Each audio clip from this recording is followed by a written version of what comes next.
Hi, I'm Jade. I just want to welcome everyone to the Sex Salon Speaker Series, the February event, Hot Tub Streams and Wet Media Dreams, a thought pool of the hydraulic technopolitics of sex games and Twitch TV.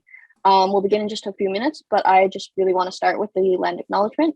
So, on behalf of the Sex Salon Event Series Organizing Committee, we wish to acknowledge the land on which the University of Toronto, and specifically the Department of Sexual Diversity Studies, is housed and operates. For thousands of years, it has been the traditional land of the Huron-Wendat, the Seneca, and more recently, the Mississaugas of the Credit River. This land is part of the Dish with One Spoon, Wampum Belt Covenant, a treaty between the Anishinaabe, Mississaugas, and Haudenosaunee that bound them to share the territory and protect the land around the Great Lakes. Today, Toronto is part of this agreement, and we are grateful to have the opportunity to work on the land. As we are positioned in a time of ongoing pandemic and precarity and largely continue to digitally gather as non-Indigenous and settler communities, it is important to be reminded of our commitment to solidarity, coalition, decolonization efforts, and support of Indigenous communities across Turtle Island. So a few housekeeping notes. As you noticed, when you join, this event will be recorded and uploaded to the Sex Salon YouTube page. So we ask that you not record any part of this session. ASL interpretation is being provided. There are two interpreters here, Pamela and Shelby. To turn on the automated captions, click on the CC button at the top of your screen. If you have any issues, you can use the chat box or the Q&A function. This event will be moderated by one of our speakers, Christine Tran. Christine is a PhD researcher at U of T's Faculty of Information. Their work has appeared in Communication, Culture, and Critique in the Canadian Journal of Communication. They are a Massey College Junior Fellow whose work explores the live streaming of domesticity. Second speaker will be Christopher Prasad. They are a PhD student at the Annenberg School for Communications and Journalism at USC. His work has been published in First, Mondays, Social Media and Society, and other venues. His work explores sexuality, race, gender, as entangled with platform governance and content moderation. We also have Amanda Collin here. She is a PhD candidate in the Department of Informatics at UC Irvine. Her work has been published in Critical Studies in Media Communication and Feminist Media Studies. Her research focuses on women as players and professionals on video games, live streaming platforms. We also have Ariana Grass. Her work, she is a PhD candidate at the University of Chicago's Department of English. Her work explores players, text, and community behavior. And finally, we have Bo Ruberg. They are an associate professor in the Department of Film and Media Studies at UC Irvine. Their research explores gender and sexuality in digital cultures with focuses on queerness and video games. So with that all being said, I will now pass it off to Christine. Thank you so much. Thank you so much, Jade. I would personally, while I'm here, like to thank our wonderful facilitator, Jade Nelson, as well as the Mark S. Bonham Center for Sexual Diversity Studies and all the organizers of the Sex Salon Speaker Series for having us here today. I'm sorry, let me do my multiple browser housekeeping here. So you are all here, I assume, because you have, one, an internet connection, and two, have seen this delightful poster designed by the sexual speaker series for us, and you also have, as I enter this, try to re-land on this conversation, I'd like to begin with this complex provocation here. Why hot tubs? So as the ongoing pandemic hyper-normalizes the presence of webcams on not only our homes, but our bodies, it has become imperative to understand both the economics and erotics that are embedded in such a life streamed. And as the ongoing pandemic's collapse of labor, leisure, and living into one space, even though it has not invented these proximities, they have certainly highlighted these flowing continuums by which these parts of social leisure and productive life bleed into each other. I would like you to consider this thought pool here less of a series of polished conference papers that will gun them together, but more of like a soup, a wet in progress discussion of the various research interests that we bring at the intersections of games, streaming, and the general aquatic erotic work of making culture online. As scholars, we bring together this saturation of sights, sounds, and scandals that this broader question of streaming yourself wet online for a technology corporation. This group hopes to redirect the way we think of flow in digital media.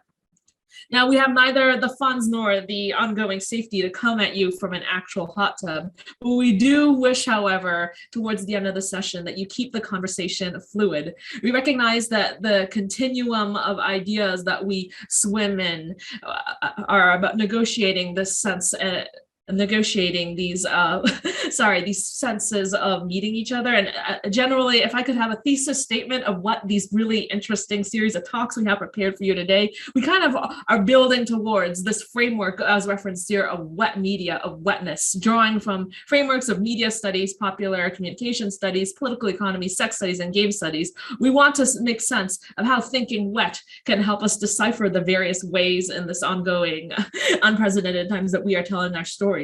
What does wetness offer us as we as a collection of scholars make sense of these interplays between the offline and online life and this and the ongoing moderation of identity that lubricates our movements through various platform economies? Now, mindful that many people here don't necessarily work in the Twitch platform or gaming space, I would like to briefly highlight the fields that they were working in as such. So colloquially known as Twitch is known as Amazon's world-leading purveyor of live video content, primarily making its brand off the broadcast of live video gameplay commentary. However, both before and during the pandemic, other genres emerged to define the platform, such as streaming, analog gameplay, political podcasts, and centrally here, the genre of hot tub streaming. Twitch is a platform not only to share live video from their homes, but also commodify it through the sale of subscriptions, tiered partnership programs, and other brand deals that enable more audience and advertiser interaction. During the pandemic, engagement with the platform exploded, while early projections suggesting that viewership rose more than 67% to a total of 1 trillion minutes aspirationally watched during 2020.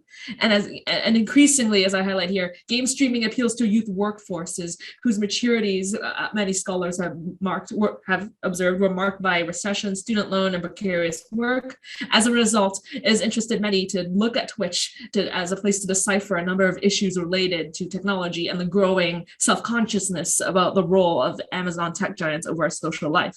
Twitch itself has acknowledged that its career streamers suffer from a culture of burnout and harassment, recently hosting things like creator burner workshops and posting frequently about mental health on its professional blog site regarding community guidelines. And this recognition of Twitch as an unbounded workplace as well as play space resonates with, as you might feel, with many non-game workers feeling the crunch of life and labor collapsed.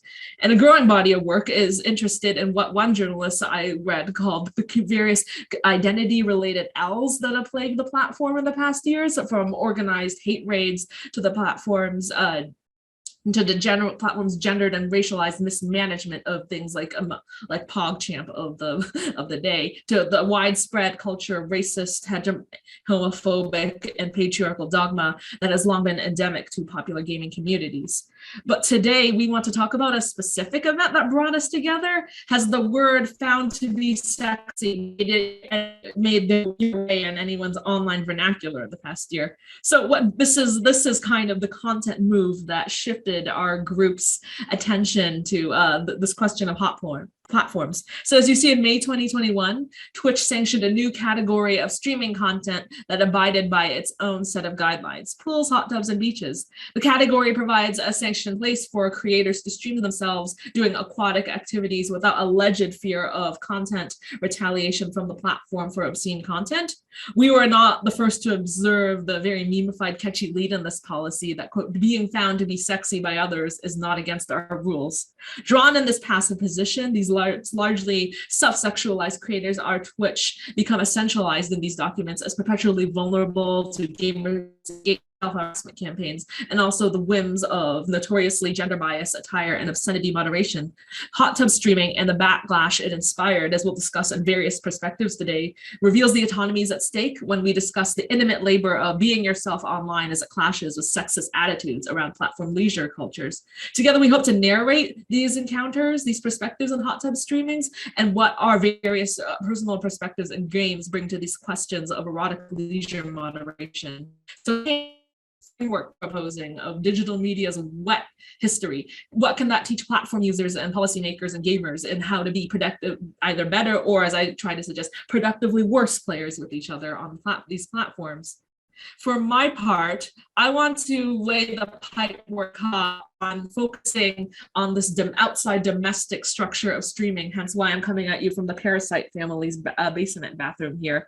I want to visualize the domestic context of streaming as a technical and social as well as infrastructural struggle, and build the prehistory of streaming around domestic space as it coalesces in the bathroom. So as Jade referenced in my doctoral candidacy work, I'm looking at race, gender, and streaming platforms in the domestic context. I end up thinking a lot about the rhetorical work that house and home do to our understandings of labor, and what these slippages, these strategic lubrications about defining what counts as housework means to a genre, a highly gendered genre such as hot tub streamers. And here I want to argue that the cultural, in the discourse meta of hot tub streams, they literalize both the erotic as well as the domestic work that intermingles with the history of controlling and hydraulic imaginaries of the World Wet Web. I want to conceptualize live streaming as a whole by looking at how the laboratory, our bathrooms, invisibly hovers our popular sensibilities towards a life played and a life lived and a life streamed. My approach draws not only from sexuality studies of the web, but also the work of other media scholars, and looking at the way hydraulic media and tubes have historically structured our understanding of digital device. As Thebault writes, images of fluidity, emotion, and transportation in turn translate different conceptual models about media. Then use of specific metaphors orients, guides, and sometimes limits our understanding by emphasizing some aspects by looking over others. I'm quoting the notorious tube metaphor of U.S. Senator Ted Stevens here, as he was memified. His comparison to the internet as a series of tubes became memified as a way to kind of paint U.S. or boomer policymakers as essentially inept with how the internet works. Tubes, as I imagine my colleagues will discuss in more detail later, extend the way to start thinking about the imaginary of games, and I'll leave the more ludic conversations about that here, but I do want to highlight this tubular structure of the web to note about how the hot tub streaming as a genre ends up literalizing the integration of computational practices into the home. Toilets and tubs, like the internet of folks like Ted Stevens' imaginations, are tubes. Hot tubs draw attention to the role that body politics have always played over sex and digital culture and games. And they also draw attention to the way that placehood around the computer, around the webcam, is both solidified and liquefied by our imaginaries of these technologies. Due to platforms like Twitch and the ascent of live streaming cultures and our own Zoom academia, we have kind of normalized the visibility of beds, dressers, sofas, and other fixtures in our domestic digital lives. Hot tubs bring into playful conversations other secondary characters of streaming life. Faucets, inflatable tubes, backyard pools, and yes, bath toys like rubber duckies and inflatables here. Hot tub streaming now also extends Twitch's surveillance economy, not only from the living room and the bedrooms, but also the bathrooms. In this discussion, I like drawing attention to the affinity between computers and toilets, inspired by Jeffrey Morrow's provocation that, quote, computers are little more than overgrown clocks. A low-level signal beats within them metronomically outward forever, synchronizing digital impulses into an elegant, tyrannical whole. Perhaps less poetically, I want to argue that through hot tub meta, we come to realize computers are also overgrown toilets, vessels whose facilities of relief, recalibration, and regulation display the human body under pressure between these different definitions of public sphere. Toilets, like computers, are pipes leading into so-called social worlds, so-called outside the home. And like toilets, the idea that everybody can and should have one in their domicile, a very modern idea, as I have in this, as I highlight through this medieval depiction of a public bathhouse. They are both at once objects of privacy and relief, but also vulnerability. I want to argue through reading the hot tub meta, through the series of platform scandals related to Twitch seeking out bathrooms, what sites of labor and contestations become visibilized by looking at the assemblage of live streaming as a series of bathroom events. Who do we see cleaning the pipes? So Twitch, as I summarize here, Twitch hot tub meta in this sense displays the multitude of privation and anxiety and commercialization anxieties at the heart of digital platform studies, questions of governance, infrastructure, labor, and gender. And I want to argue that seeking out toilets and bathrooms helps us begin to build that wetness framework, the grammar by which we can lubricate our understanding of the streaming technology with each other. Building off the idea of the Bo's hydrography, my part of this project, I'm interested in potentially building a larvatography of digital media. By hydrography, he's paying attention to the way that liquid metaphors from that graphy write our imaginaries in a being, by looking at how do toilets and other aspects of plumbing write our digital selves in a being. And by that, I kind of want, in this part of the presentation, I want to look at how plumbing space has helped form that lavartography through the various sexual protagonists and antagonists of Twitch culture. So as Bo and other colleagues in this panel and in the games community have written about, this question of sexuality and gender and bodies being used as a litmus test who counts as a legitimate body in gaming are not new. I draw a lot from the work. I'm very inspired by this article by Bo, Amanda Cullen, and Catherine Booster about the rhetorical work performed by neologisms like titty streamer and how they gender certain bodies, and they gender and liquefy certain bodies as legitimate or not in these spaces, drawing much from this quote that breasts have become a contested site, both figurative and literal, upon which debates are played out. And here, as we see, literalized, on one hand, you see most easily visibilize that breasts are brought back into the discourse by this hot tub meta. But I also want to look at how this so-called antagonist of real streaming cultures, titty streamers, became protagonized with the ascent of e-girl content creators. Like hot tub meta, the e-girl on Twitch became a byword for various moral and misogynistic panics about the way women creators use their bodies on this playful platform. In an upcoming article I have on TV and New Media special issue on sex and streaming, which many here, I have explored how the term e-girl becomes a site of struggle to negotiate autonomy and authenticity, and the streaming itself to authenticate itself as a cultural touchstone. In anteceding esports cultures and digital spaces, e-girl began as a slur, often to delegitimize women players' presences. But particularly with the ascent of TikTok and the envelopment of Twitch and other platforms, we see this reclamation of this e-girl into a self-brand. And as women reclaim the slurs once launched at them to exclude them from digital production, the role that real work and real gaming categories have long held as solid in these communities suddenly become more liquid.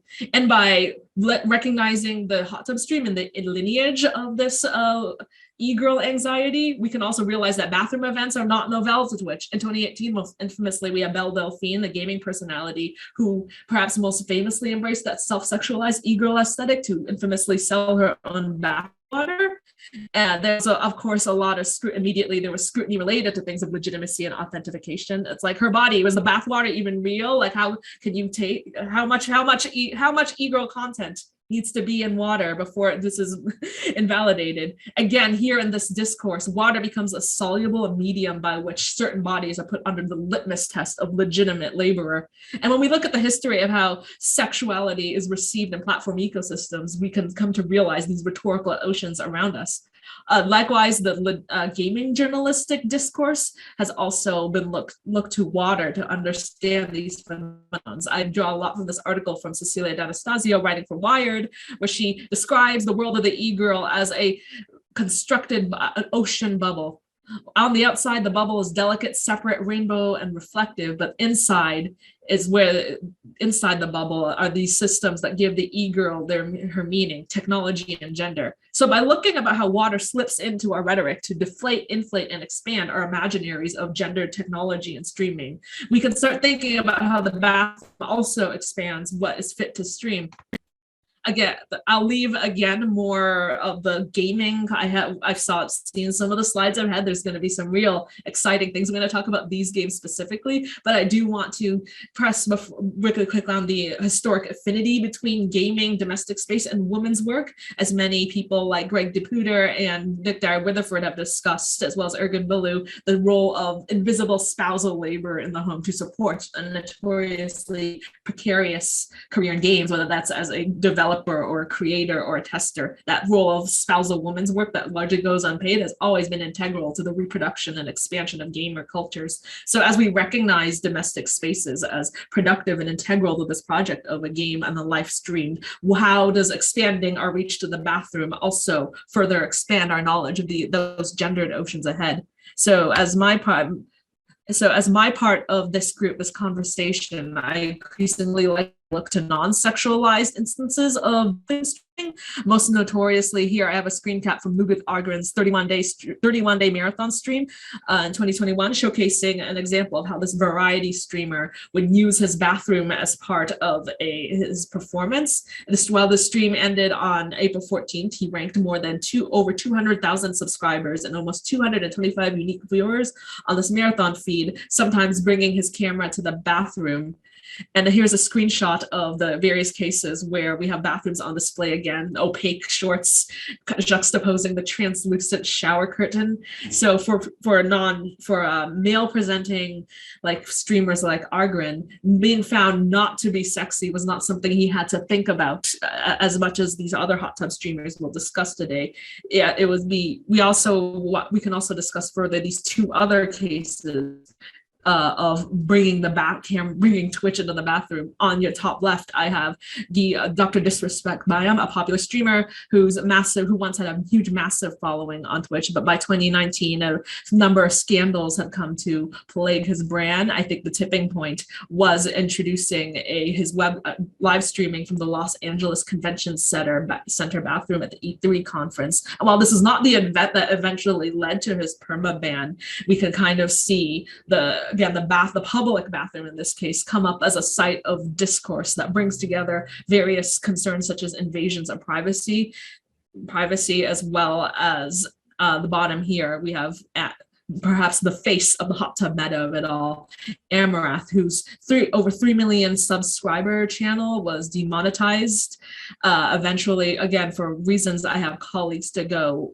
for later, but I'd like to draw attention here to, again, the very gendered valences this discourse has placed. And on one hand, I do hold the ambivalence that it is perhaps disingenuous to provide these are all the same just because they take place in proximity to plumbing. But that is why I like this free-flowing format here. I may not be in with Bo and Christopher and Ariana and Amanda here, but I hope by dispensing these little bubbles, these visual bubbles, lots of who is allowed to be proximate from the bathroom and whose bathroom is either supporting their stream or a hindrance to it, can we perhaps come to a free-flowing river of thought. That is where I'll choose to end my conversation on the series of On the Shores. I leave you on the shores of intellectualization here, and I hope to continue this conversation more as I towel off.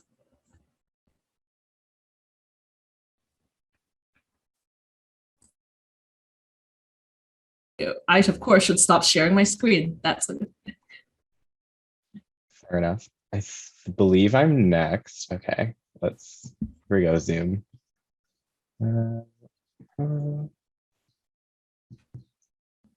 Amazing. Okay. Hi, everyone. I'm Chris Prasad. I'm a PhD student at the USC Annenberg School for Communication and Journalism, based in LA. Today, I'll be talking about sexual content moderation and platform governance, which is a fancy way of saying that I'm really interested in how social media platforms make sense of what sexual content is and what they do with it. And I put a picture of a hot tub here with no one in it to illustrate that often there's not much there when it comes to sort of the sexual and moral panics that seem to surface over and over again on platforms, but we'll see. This is a photo of me in a Speedo. I put it here because one, I think it's a great photo of me, but two, because I think it illustrates that, as Christine pointed out, People with male presenting bodies or people who identify as men tend to get treated a little differently when they choose to enter the arena of sexual representation. I would expect that someone wouldn't automatically assume that I don't know what I'm talking about if I'm not wearing a shirt, or that if I were in a Speedo in a contextually appropriate context, that I suddenly wouldn't lose all bodily autonomy or lose the ability to make sense of how my image should be presented in different contexts. However, in the case of many female streamers, especially women like Amaranth, who I think at the time of her demonetization in May of 2021, made over $3 million a year from Twitch. A huge chunk of was advertising revenue, which I'll get into a little bit later. But she is kind of known as the proto hot tub streamer. Sort of, she became kind of almost a deity figure when she was demonetized amongst the hot tub streamers, because essentially hot tub streamers prior to the creation of the category of hot tubs, pools, etc., were towing a very interesting line related to Twitch's sort of content moderation guidelines. Essentially, you were allowed to wear bathing suits, bikinis, other sort of like, I would say, less clothed clothing options, as long as you were contextually appropriate. So if you were at the beach, if you were in a body of water, as you can see the inflatable pools that many people chose to put into their bedrooms to make sort of their clothing choices contextually appropriate. So they were following the policies to the letter. However, Twitch ultimately realized that that wasn't really sustainable in the context of their relationship to advertisers, other intermediaries that actually have a lot of sway into what goes into content policies. So, which also, fun fact, this happened on my birthday, which was weird because I was like, oh, this is so relevant to my research. And as Christine pointed out, there was this line here, which is being found to be sexy by others is not against our rules. And Twitch will not take enforcement action against women or anyone else on our service for their perceived attractiveness. There's a lot going on here. I think the most obvious is the assumption that one can control how they're sexualized and perceived, Twitch is acknowledging is somewhat out of one's control, especially if you're a woman on Twitch. We know from researchers like our very own Amanda Cullen in this chat that women are sort of treated in a variety of misogynistic and less, I would say, fair ways by the broader sort of gaming community compared to other people on Twitch. And also historically, this gets situated against a long sort of history of women's bodies and sort of their perceived attractiveness being leveraged against their ability to sort of be taken seriously in other contexts. So this actually created a huge issue amongst what people in sort of the platform governance or content moderation world would say, relating to how advertisers shape what's sort of allowed to be online. So Twitch's party line initially was that Amaranth had violated their policy because essentially advertisers don't want to be associated with sexual content. So it was a big problem because if you just like logged onto Twitch, you would see Amaranth among other people just sort of like, in bodies of water in their bedroom, then highly stylized backgrounds in bikinis or other sort of less clothed clothing choices, writing the names of top donators on their bodies. And for all intents and purposes, it projected a veneer of sexuality that Twitch was uncomfortable with, and that made Twitch's sort of like material ability to have advertisers like promote themselves through sort of their different streams sort of became in crisis. What's interesting though is that Amaranth, as someone who was very popular on Twitch and sort of had a lot more, I would say, like clout amongst other streamers, was able to actually directly appeal to Twitch and be like, bro, I didn't violate the rules, so I don't understand why I was like punished for this. It's important to note that she was demonetized and not suspended, which demonetization is a relatively new tactic that platforms have been taking when they want to enforce some kind of moderation related choice without outright sort of banning people from having a platform. I'll get into that a little bit later.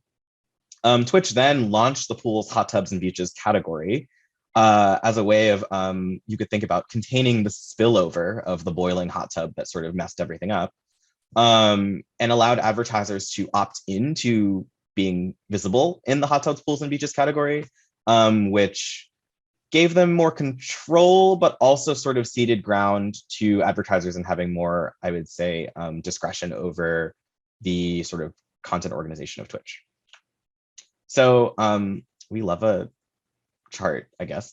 I put this together earlier today because I realized that there's an interesting relationship between content moderation, which scholars like Tarleton Gillespie and Sarah Roberts have studied extensively, tiered platform governance, which Robin Kaplan and Tarleton Gillespie have written about in a 2020 social media and society paper, but basically it means the ways that differently popular or sort of differently people with different access to capital are able to negotiate different terms with platforms that sort of go beyond the letter of the law, as they say, that service in terms of service, content policy guidelines, etc. So basically, if you're more popular, you can skirt the rules more, or you have the ability to appeal to the platform directly in ways that less popular or less marketable or less money-making creators don't have.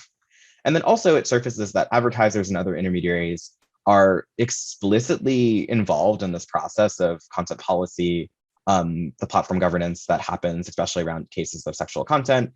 This also comes up in the case of like violent content or other sort of like what's considered to be sensitive content.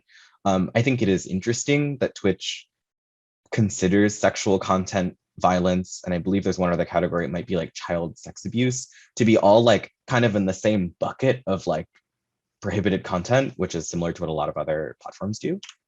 And don't worry about reading the actual text on the screen. I just wanted to point out that the nudity and attire policy that Twitch has gone through a lot of revisions since this incident. But it's really interesting because they have these like carve outs for like, what if I'm an artist and I wanted to like paint a nude portrait on my stream? Like, can I stream the nude person that I'm drawing? And Twitch goes, no, because we don't have tools to limit audiences who might not want to see nudity or quote unquote mature content. So the idea is they're servicing like the imaginary child that'll be harmed if they see someone drawing a naked person on Twitch. And then there's sort of other carve outs that they have about like, there are a variety of body-related activities that may or may not be allowed, but they basically don't want to and are not really encouraged to have sort of explicit breakdowns of like how they'll make those decisions. Because as we've seen in the past with Amaranth, there are a lot of creators that will very creatively toe to the letter the sort of policies, and that creates sort of more what I would call like interesting cases at the edges that they have to deal with. And this is just the nudity and sexual content. Like there's a link to the nudity and sexual content policy within this like broader what can I do and not do on Twitch, and it's quite extensive. Specifically, there's this whole part about sexually suggestive content, which has a lot of detail about exactly how much of your butt needs to be covered, exactly how much reference to erotic material that you can make. It sort of outlaws certain activities that might be associated with sex, like pole dancing, even if you are fully clothed. So there's a lot going on here. And what I think that we want to think about with these policies is that they're also like moral documents. They're not just sort of legalese that maybe constrain what people can and can't do on a platform because the platform is interested necessarily in the granularities of that. They tend to be moral documents that communicate sort of the values that undergird what we can see online. And I think Twitch, as a live streaming platform, honestly runs into a lot of trouble with sort of appeasing both their audiences, people that work at the company, advertisers. Sort of all these constituencies have different sort of moral valences that they have to negotiate. So terms of service and content policy guidelines are kind of these fraught like moral documents. Okay, so all of that aside, the advertising press also had kind of their own moment trying to negotiate what the sort of Amaranth demonetization hot tub streaming thing meant for sort of how advertisers make sense of what their role is in content moderation. This is just something from Ad Age, but basically, which is a trade publication for advertisers.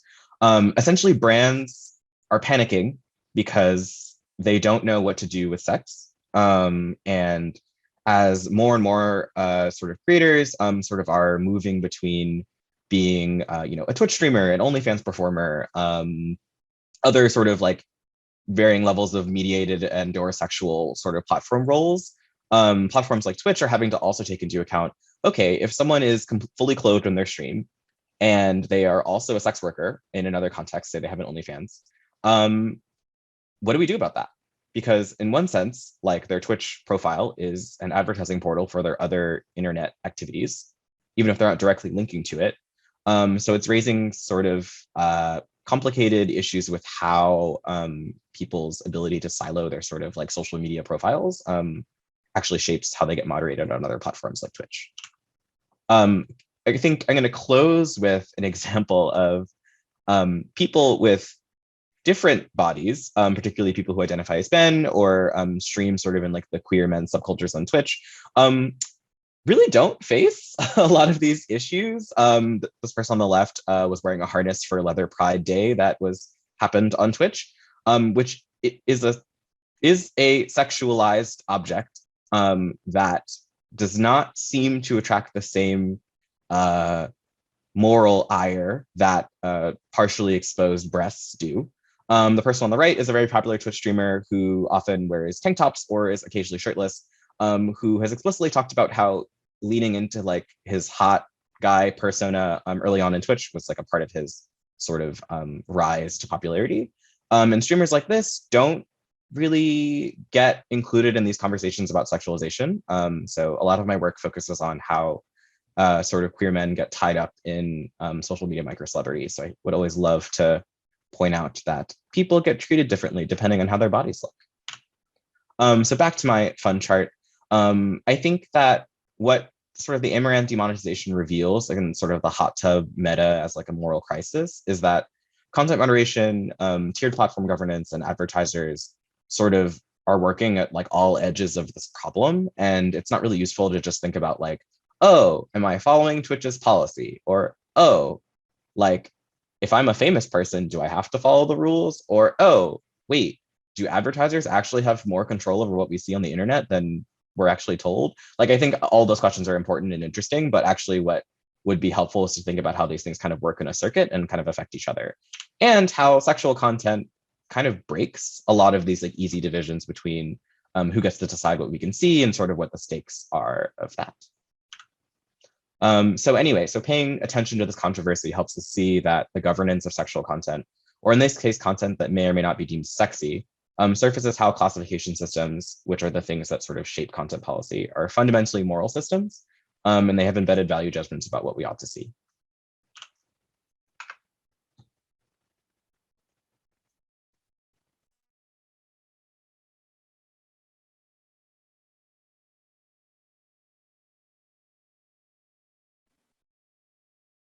Thank you so much, Christopher, for that amazing presentation. Our next panelist is going to be Amanda, so take it away.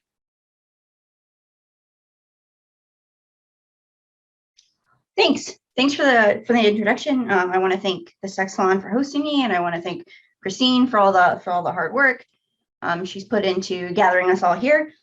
So yeah, thank you for your kind attention. This particular pool of my thoughts is based on a micro essay I wrote as part of a writing group, what we call the Aquatic Metaphors Writing Group, with Bo, Christine, Ariana, and Chris. So it's based on just my experiences and observations I've made conducting research on Twitch, but also within Twitch.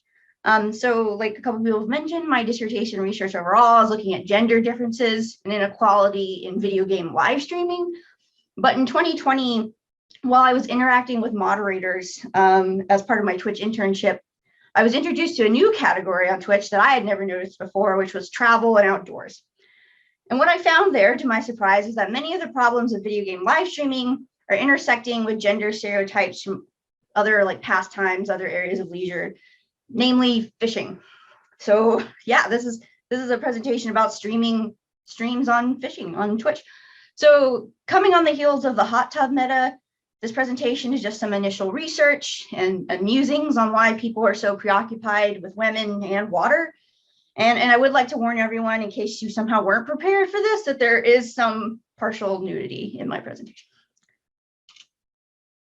Yeah, so I'll start by acknowledging that the UC Irvine campus is located on the traditionally shared territory of the Oshaman and Tongva peoples, who have continuously occupied the area for the last 8,000 years in the face of ongoing settler colonialism, and who continue to act as stewards of their ancestral lands.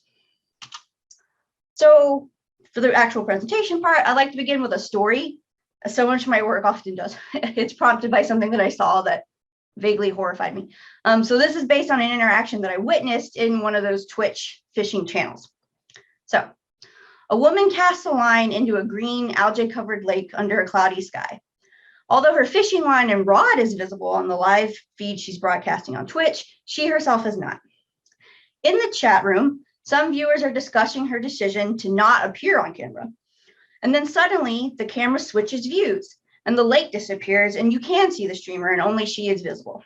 She is wearing shorts, a long sleeve shirt, and a baseball cap over her long brown hair. She quickly explains that while on her stream, she wants to focus the channel on fishing and not on her. And she adds that she doesn't like the camera to be on her while she's fishing because people have a tendency to fixate on her gender rather than her skill as an angler. So she quips, presenting her take on these comments she receives. Oh, look, there's a chick and she's fishing. And then from there it gets creepy. So this conversation in her Twitch chat and her response highlights a common expectation from live streaming viewers that streamers should be visible on camera. But her commentary on that also alludes to the consequences faced by women in streaming, meaning that merely being visible in a live stream creates an opportunity for objectification and sexualization. Indeed, that seems to be what the streamer is commenting on when she says viewers become creepy when they realize that she's a woman who's doing this fishing. And then, as if to underscore this, shortly after she appeared briefly on camera in that moment, a viewer popped up in chat and offered an opinion about the appearance of her hair. So what I've realized since then is that this type of all too common response to a woman in live streaming is actually not far removed from similarly gendered and sexist assumptions that are made about women who fish. So take this image on the right. It's setting up a juxtaposition in my mind between competency and attractiveness. Not to take anything away from plenty of competent fishers, but there's something undeniably sexy about a girl fishing. So like this idea that like you can't be both competent and attractive. It's also setting up a juxtaposition between authentic participation and a sense of like novelty. So in this sense, what I'm trying to explore here is how both live streaming and fishing position women as novelties, their bodies too, as novelties to be stared at. And in the case of the streamer in the story I just shared, this is compounded because she's experiencing both positions simultaneously. So this quote up top is also from that same hottest women in fishing article. Heck, even standing there with a rod in her hand is pretty darn good looking. I don't know, I just love that. It makes me laugh.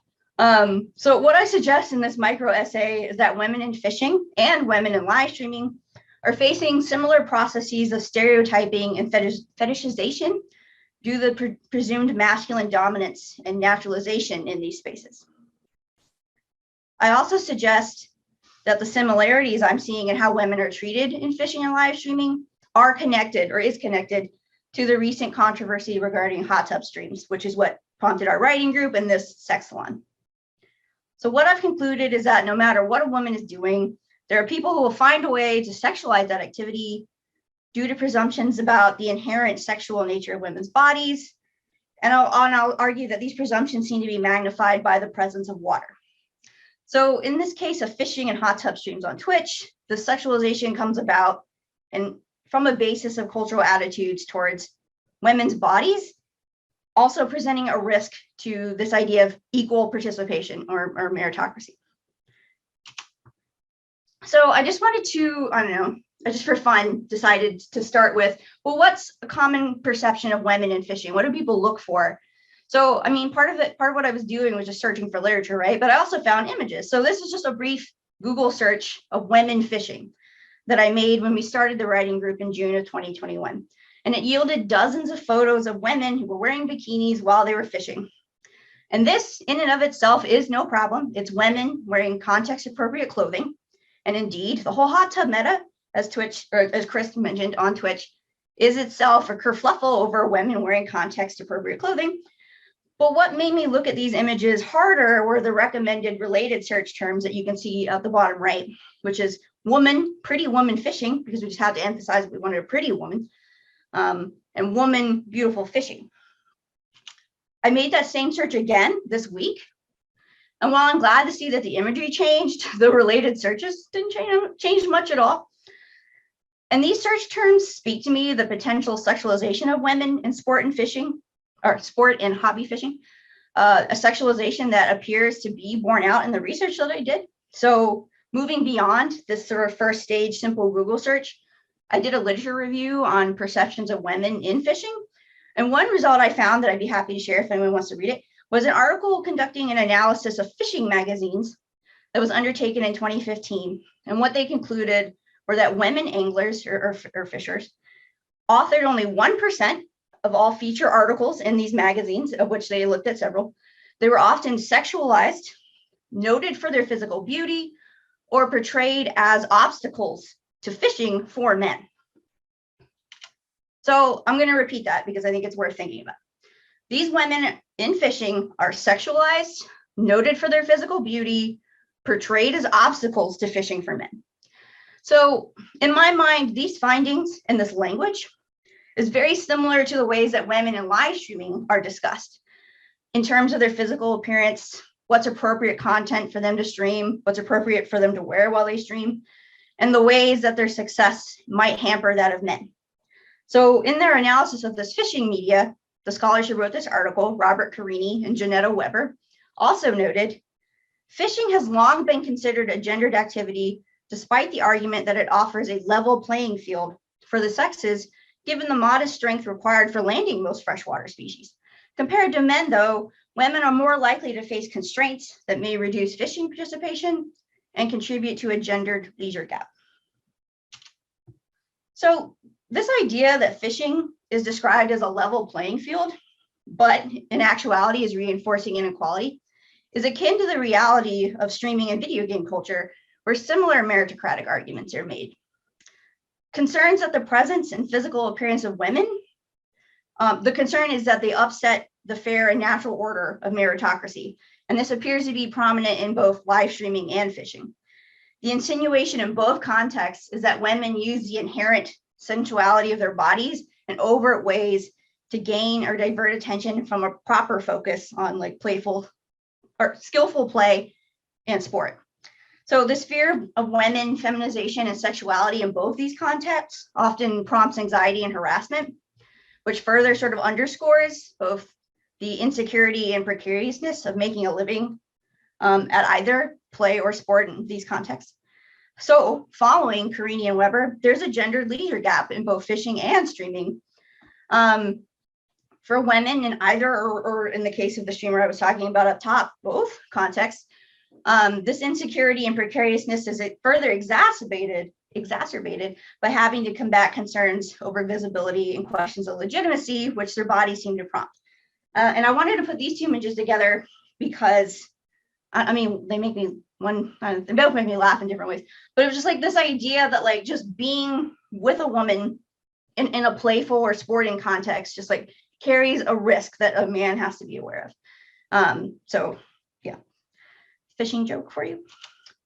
But I want to return to what is alluded to by the Google search queries of woman, pretty woman fishing and woman, beautiful fishing. So these things speak to what is at the heart of this concern with hot tub streamers, and then we've all touched on this very specific quote. But what I'm thinking, or what I'm interested in thinking about, is an association between women, water, attractiveness, sexuality, and a supposed danger that those things combined represents. So it seems from the perspective of live streaming viewers, streamers, and the platforms themselves, that the presence of women and their bodies suggests that the topic of sex might come up, and that there's a potential for harm, even if being found to be sexy by others is not against the rules. So this association between women, water, sexuality, and danger is in fact an old one. So women in water and myths such as mermaids and sirens, were frequently depicted as sex symbols or even sex objects. So this painting is a reference to the sirens of the Odyssey, who are attempting to drag the hero to a watery grave. It's a story that I like that also depicts the female monsters of Charybdis and Scylla as like toothy maws to be avoided. It's through these stories and assumptions about the amorphous nature of women's bodies that have established this connection between women, fluids, and sex. I illustrate here a recent change that Twitch made to their username policy down in the bottom left, where they are forbidding references to sexual acts, arousal, fluids, or genitalia in usernames. And I thought that inclusion of the word fluids was very interesting. And I think that this recent update suggests that the connection to women, water, and sex is still very much alive and well in contexts like live streaming platforms. But again, I want to emphasize that in these myths, the mermaids, the sirens, the women of the water had reputations or have reputations for luring men to their deaths. So what I'm trying to point out here is that I think there's something interesting about women being in or around water that encourages men to think about sex, but also fear sex with women. So returning to the present example of Twitch, there have been concerns with women's bodies that existed before the hot tub streamer debate, and which has strained the platform from time to time, notably the titty streamer discourse. And now amusingly enough, if you Google titty streamer, this nothing but a titty streamer article that I wrote with Bo pops up, and it just says a titty streamer is someone who doesn't do streaming, right?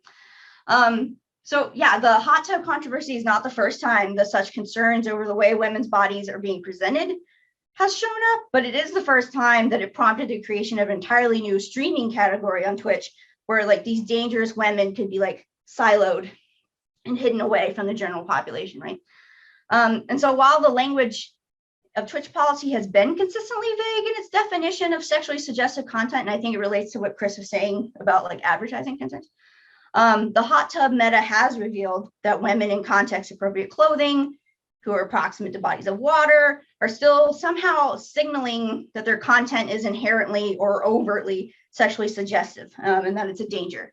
So the fluid bodies of women's are a source of anxiety in a patriarchal structure that prefers a sense of order and categorization. And so, the hot tub meta of women in bikinis and kiddie pools became a breaking point that prompted even more platform change and categorization. And what I want to sit on here was really like one of the big arguments of my dissertation, to be finished, which is like this idea of double standards, right? So like thinking about like booth babes who used to, be at things like E3 that maybe are still a thing, I don't know. But also just this idea that like women in bikinis are used to sell like fast food and liquids like beer all the time. But apparently there's a hard line at letting these women use their nudity or partial nudity to sell gaming culture on a platform like Twitch for their own benefit. So in the case of hot tub streams, the association between women and sex is perhaps built by the visuality of swimsuits and their proximity to nudity. We've seen debates about what women wear and how certain attire suggests receptiveness to sex in a number of cultural situations.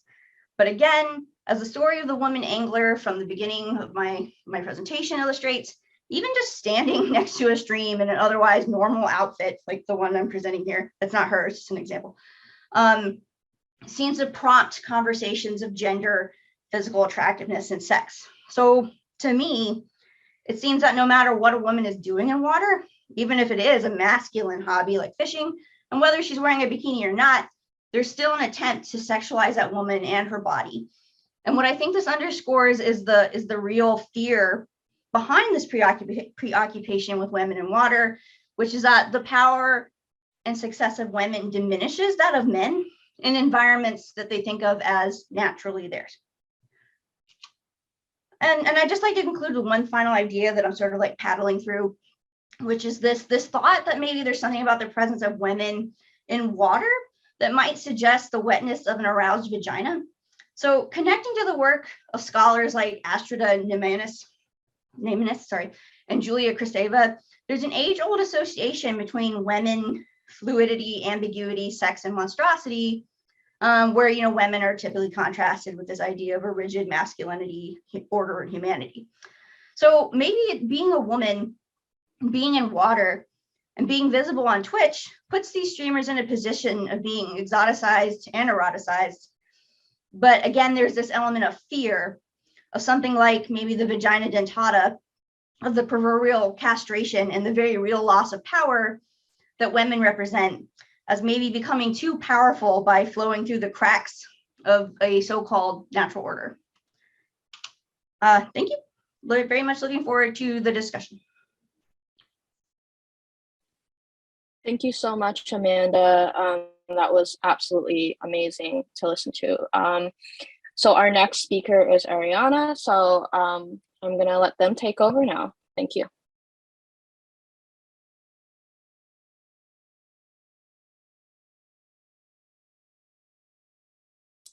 Sorry there, still had to figure out how to unmute myself. Hi folks, my name is Ariana. I'm a PhD candidate at the University of Chicago in English and Theater and Performance Studies. Thank you again, Christine, for all the work you did in putting together this panel, and to everyone on the panel for being such generous thought companions with me this summer. Today I'm speaking to you all from Chicago, the territory of the Council of the Three Fires, the Ojibwe, Odawa, and Potawatomi nations. Many other tribes, such as the Miami, Ho-Chunk, Menominee, Sac, and Fox, have also inhabited this area. Chicago remains a home, a place of kinship and gathering for many Indigenous people today. So in my portion, my bubble of this larger stew or hot tub talk, I want to offer a little bit of historical context around the concept of the hot tub streamer. So as I understand it, the emergence of the hot tub meta on Twitch was a response to social and market conditions. Some people, mostly women, recognize that appearing in Twitch streams in clothing that is frequently sexualized, like bikinis, was something that would drive viewership and also their own financial gain on this platform.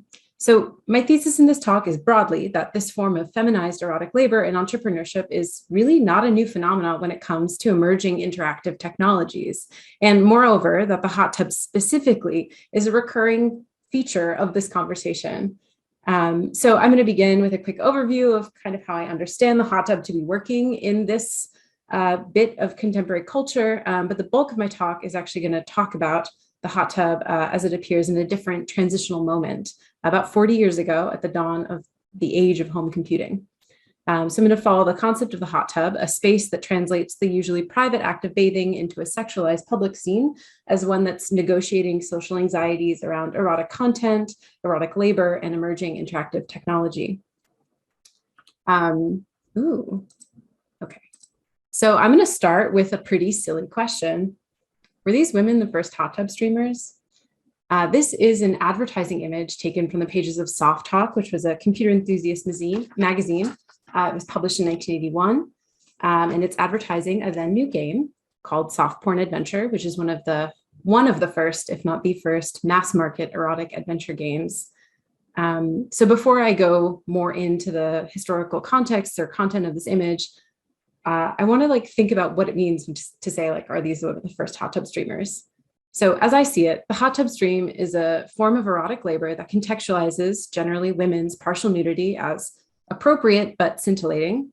And in this, the hot tub is what does that recontextualization, making something that could be seen as overtly sexual or pornographic as something that's merely softly pornographic or partially erotic, but permissible in the public scene. And so the hot tub meta is something that emerges on Twitch because the platform has this contextually appropriate indecency policy, which everyone else has already talked about so eloquently. But basically, you can be in states of undress if and only if you're in the right context for it. So hot tub streamers are conceptually invoking the hot tub by when they wear their bikinis, but they're often not actually in spaces of hot tubs. They're in bathtubs, kiddie pools, whatever.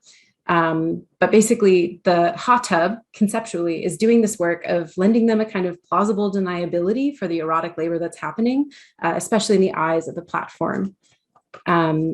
So the hot tub stream as a content category came about when Twitch claimed that advertisers had complained about ads being placed on this sexualized and sexualizing content. So Twitch was forced to formalize the meta to acknowledge it and cordon it off from the other categories, just chatting or IRL, into its own zone: pools, hot tubs, and beaches. This recognition of a place needed for sexualized content on this platform was also announced in a moment where popular creators like Amaranth, we've already talked about a lot, but also someone, Jubilee Blaze, a handful of creators were issued bans for indecency, in some cases because they were linking to their overtly erotic content that they produced for a different platform, OnlyFans. The hot tub meta has, of course, been met with some resistance from Twitch users and creators. And creators who participate in this meta seem to share an uneven risk of disciplining and deplatforming, despite the fact that Twitch is directly profiting from the success of their erotic labor.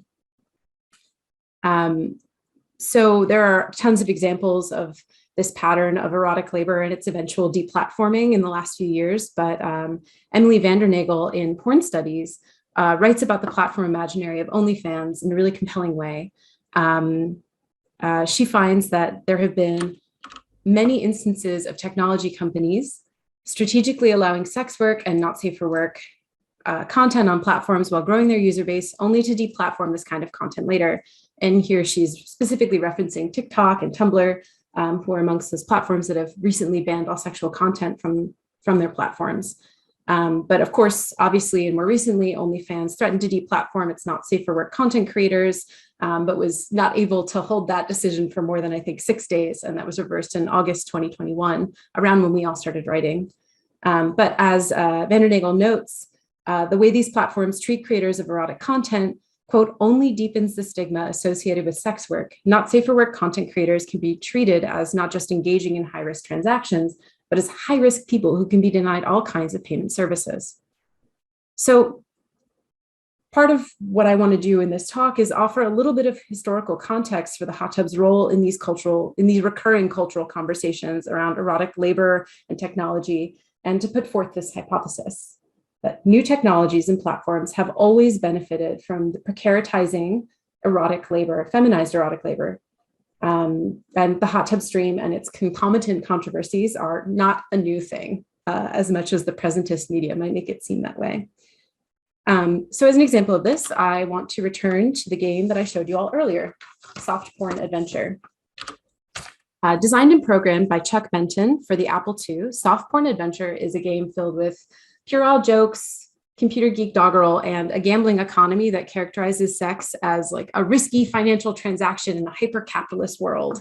But this game is also speculative fiction. It details the life of our narrator as he navigates bars, casinos, and back alleys of lost vagueness, and it's set in 2020, which is kind of funny. Soft Porn was one of the few non-graphical adventure games published by Online Systems in the period between 1979 and 1982, and is the progenitor of the popular and ongoing Leisure Suit Larry series, which I think Christine had some images of. So the marketing material for Soft Porn Adventure is extremely literal in its references to the game it advertises. So the hot tub and this whole scene is actually citational of the win state of the game, in which the player has given Eve an apple by the hot tub, which we assume to be represented by the female figure on the far left of this image. But the players also had sex with 2 other women along the way, which we assume to be the other women in the tub, all through the mediating presence of the computer, which in this image tantalizingly and precariously perches right on the edge of this water. To me, this image clearly articulates a set of libidinal relations between the hot tub, the naked women, the bitten apple, and at the center of it all, the personal home computer. As a marketing tool, this image offers players a really tantalizing glimpse at the material luxuries that home computing might afford its early adopters. In this image, we are being sold the private spa, the beautiful women that occupy it, and the butler that's really so obsequious that he actually stands inside of the hot tub with him in his full livery. The game itself is a luxury good made by and marketed towards home computing enthusiasts at a time when the computer wasn't yet ubiquitous. This advertisement is also offering players an imaginative scene of home computing. Home computing is something that's so convenient, luxurious, and relaxing. You could do it while you're soaking in your private hot tub. The ad contextualizes the computer as occupying a space of leisure rather than productivity or work, as if to suggest that this game, like the hot tub on its cover, will afford players the opportunity to unwind and relax. But in yet another look, this image is one where 3 coworkers are compelled into a public sexualized scene to market a game whose success might in turn drive their own. So In The Atlantic, Lane Nooney has a wonderful article where they reveal that this image is actually taken at Ken and Roberta Williams' home by a local newspaper editor. All of the women in this photo are online system employees, and the co-founder of Online Systems is Roberta Williams, who's actually the figure on the far right. So in this image, the hot tub is orchestrating a scene that ties sexualization to entrepreneurship and financial success, a dynamic that feels particularly prescient in our conversation about hot tub streamers who are forced to engage with the modulating metas of Twitch's platform for financial gain. So it's significant then that this image of three presumably naked women sitting in a hot tub together were part of these early conversations and debates about how erotic software should transition from the public pages of the Enthusiast magazine to their private computers at home. This marketing image and the game it sought to sell were part of an efflorescence of erotic software in the early 1980s. And as Lane Nooney writes, quote, "From September 1981 onward, Soft Talk, like other computer magazines, was increasingly accepting the advertising dollars offered by other adult-themed software products. For almost a year, the pages of Soft Talk's open discussion section was a platform for one of the most involved, contentious, long-ranging debates to ever take place on the subject of technology, obscenity, and equality in early game and computer culture." In the wake of these debates, Online System decided to pull the game from its advertising catalog, effectively deplatforming it in favor of their other more family-friendly graphical adventures.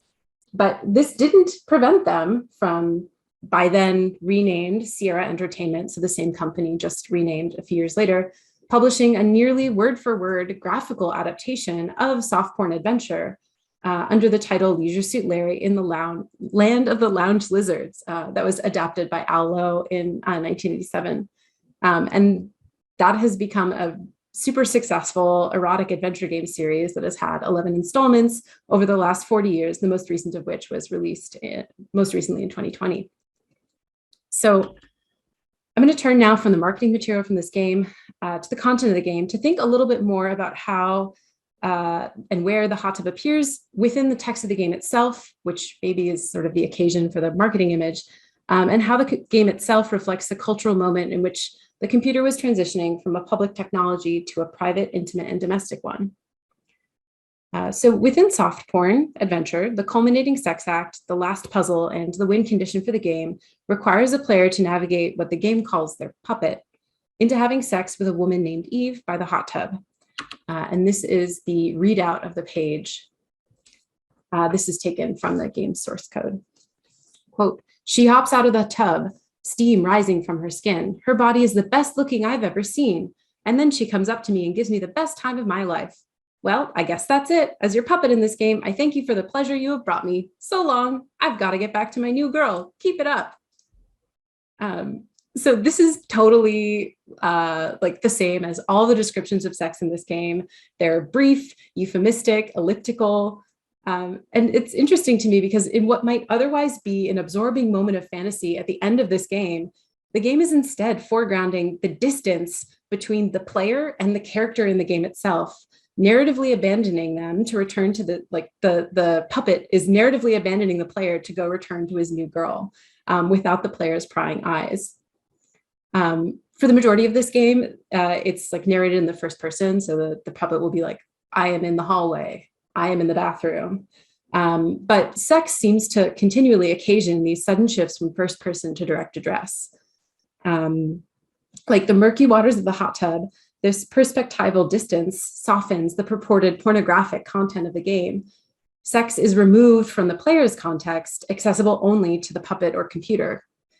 As one of the few non-graphical adventure games published by Online Systems, these sudden perspectival shifts are really there to only let the player see just enough to feel scintillated. And the game is withholding further description as a way of implying more erotic content to come, of getting players to play the game in the same way that the hot tub scene on the game's cover might entice players to purchase the game in the first place. So there's something there about the management of sight and also the kind of titillation of the waters of the hot tub on the cover. So in one of the game's later puzzles, the player is prompted to distract a bouncer from his post by turning on a TV and selecting a pornographic channel. Of course, most of the channels in this Game are parodies of popular TV shows. So we get The Price is Right. We get a pornographic reimagining of Star Trek featuring Captain Jerk that made me laugh. But Chuck Benton also includes a channel that features a news report that tells us a little bit more about this speculative fiction of lost vagueness in 2020. So this is the news report. So in this news report, there's a fall in the human birth rate because people are using computers as sexual partners.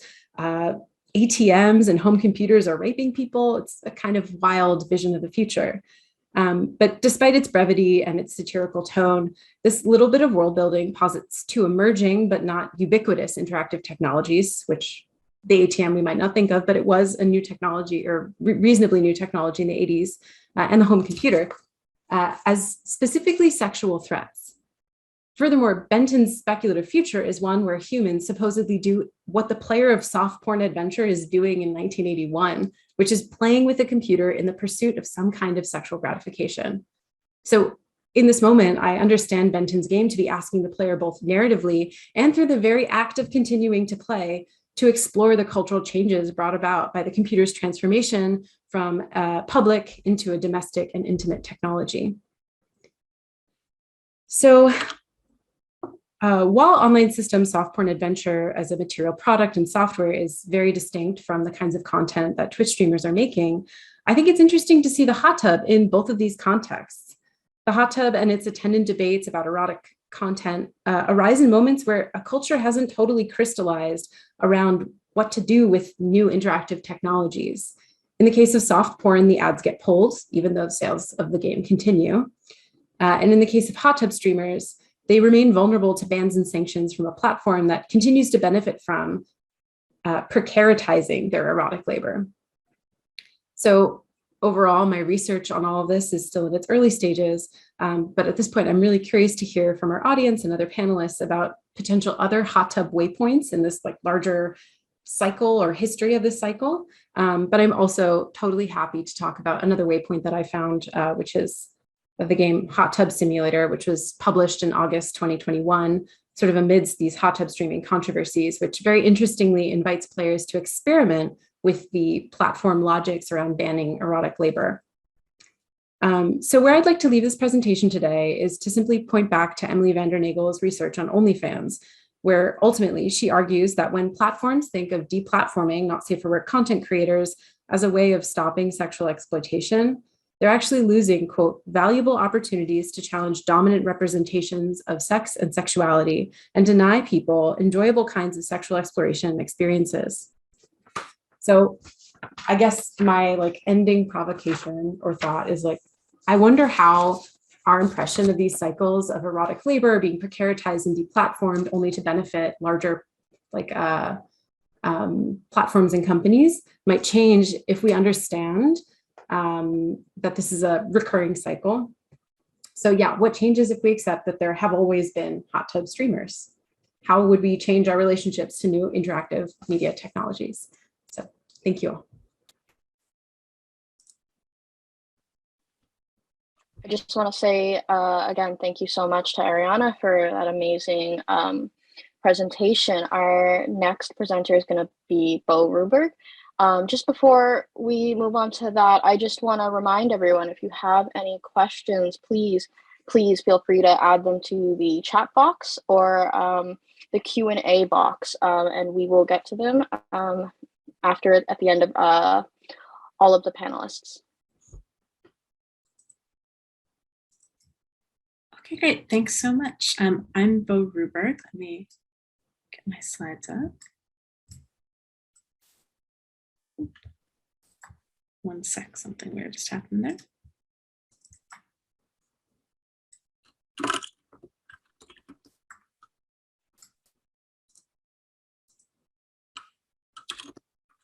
Okay, there we go. Can you see slides now?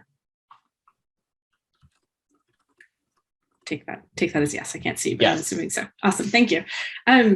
So hi, so I'm Bo Ruberg. I'm an associate professor at UC Irvine. I am thrilled to get to round out this amazing collection of talks. What I am going to talk to you about today is this question, what we make in hot tubs. thinking about the differences between tech perspectives and queer perspectives on the legitimacy of working in water. And I think you'll see in a second how this ties things together.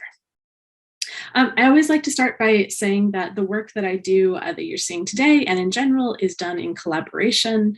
These are some of the amazing grad students in the lab that I co-run at UCI.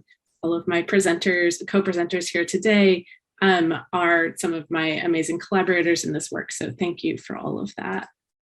Normally I work on queer video games, but today I am more talking to you from my perspective as someone who also does research on sex and tech. I have a new book coming out in a few months that's on the history of sex tech and the kind of imagined histories that we make for that technology. But this question specifically of what we make in hot tubs came out of this collaborative writing group that others have mentioned, which was sparked by thinking about aquatic metaphors of technology, the way that we envision technology and the cultures around it through ideas of water. And the fact that we were seeing really strongly issues of gender and sexuality come out at that intersection. So the places where water and tech meet seem to be these really rich, but also really charged and often problematic sites of gender and sexual meaning. So this sparked the collaboration that others have mentioned. And for me, it really put me down this rabbit hole of thinking about what kinds of work, and specifically what kinds of gendered and sexualized work, is allowed to take place in hot tubs. So what I mean by allowed, and you might guess this isn't like, what can actually be done, but within the cultural narratives and the accepted social norms of certain situations, what kinds of labor is allowed to happen in hot tubs? What kinds is deemed legitimate or illegitimate? And what I was seeing is a real divide between how this was being imagined in tech spaces, so games and streaming, but also computation more broadly, versus how it's imagined in queer spaces, and specifically in queer studies. So I'm going to talk you through 3 different cases of this. We'll see one that's about computation in general, one that is about live streaming in games, and then one that comes from queer theory to see how that comparison might give us new perspectives. So this first example of what we make in hot tubs is mistakes, right? So one thing we might make is mistakes. This comes out of a talk that I was at a few years ago now, where a senior colleague of mine in my old job was talking about her mentorship of women in STEM. So I was working in a school of information and school of computer science, and her point was that she really wanted to support young women who were coming into this field by giving them strong mentorship. And one of her most commonly given pieces of advice, the thing she said to all of her female advisees, was never bring a bathing suit to an academic conference. So her point was that, there are going to be hot tubs, there are going to be pools at the conferences you go to in the conference hotel. There will be people who tell you, come on, get in the hot tub. It'll be a chance to chat. It'll be a chance to network. But she said, don't do it, because nothing good ever came of wearing a bathing suit at a conference. And I think what we can hear in there too is, especially for a woman, right? So I understand what she was going for there. I understand that she was in some ways trying to acknowledge the very real experiences and challenges of women in STEM. I'm sure she was speaking from her own experiences. But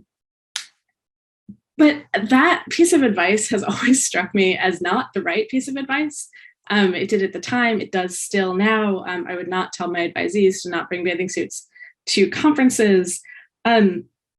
And I think it's worth thinking about what the logics are behind that piece of advice, and to kind of break down the assumptions that it reflects about the relationship between gender and sexuality and tech.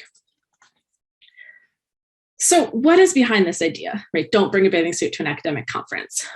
First, the idea that tech spaces, and especially academic tech spaces, so this was someone who was talking about HCI conferences, computer science conferences, there's this assumption that those are straight male spaces, and that therefore women will be seen as sexual, whether or not they're seen as professional. Right?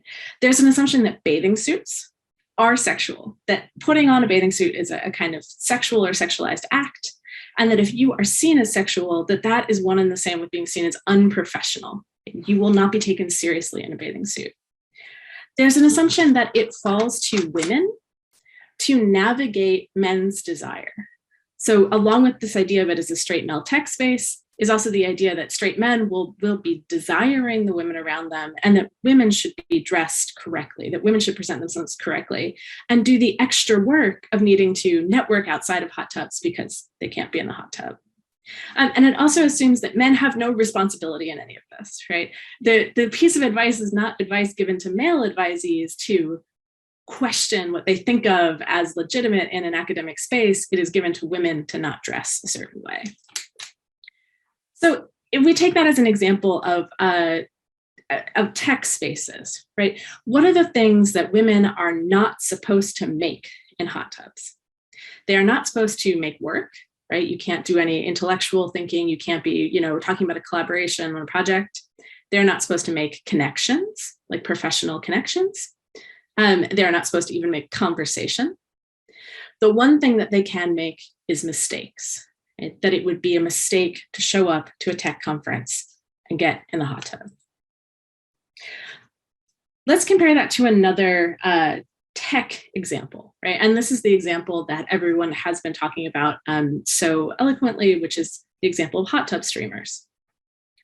So of course, you now know the kind of history of this idea of the hot tub streamer and what a lot of the backlash has been.